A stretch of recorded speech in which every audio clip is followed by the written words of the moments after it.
तर मित्रांनो, आता मी कामावरून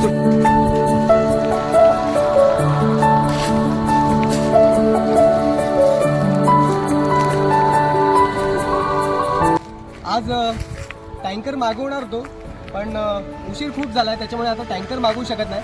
आपण टँकर सकाळी 7 वाजता मागवणार आहे, पण आता झाडं थोडीशी कोमेजलेली आहे, त्याच्यामुळे थोडं थोडं करून ह्यांना पाणी देऊन थोडंसं ह्यांना ऊर्जित करतो आहे. आणि आपण सकाळी 5000 लिटरचा टँकर मागवून जेवढी पण झाडं आहेत त्यांना आपण पाणी देणार आहोत. मित्रांनो, ही काळाची गरज आहे. प्रत्येकाने हे काम केलं पाहिजे. आज जॉबवरून येतोय आणि हे सगळं करतोय, त्याला कारण एकच आहे की उद्याचं जे भविष्य आहे ते खूप धोक्याचं आहे, आणि ते भविष्य चांगलं करायचं असेल तर हे काम करणं खूप गरजेचं आहे. मी नेहमी म्हणत असतो की जल जमीन जंगल वाचेल, प्राणी पक्षी जगेल, तरच माणूस पुढचं सुंदर आयुष्य बघेल. तर नक्कीच तुम्ही पण एक प्रयत्न करा, जंगल संवर्धनाकडे वळा, झाडं लावा, झाडं जगवा. नुसती झाडं लावू नका. बरीच लोक येतात, झाडं लावतात, नुसतं झाडं लावून जातात, नंतर फोटोग्राफी करतात, व्हिडिओ शूटिंग करतात आणि नंतर त्या झाडांकडे बघत नाही. तर त्या झाडं लावल्यानंतर त्या झाडांची काळजी घेणं, त्या झाडांना वाढवणं हे प्रत्येकाचे कर्तव्य आहे.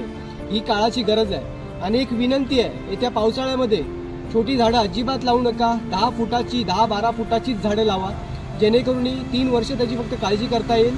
बाकीच्या वेळी ती झाडं आपोआप वाढतील. तर नक्कीच एक प्रयत्न करा.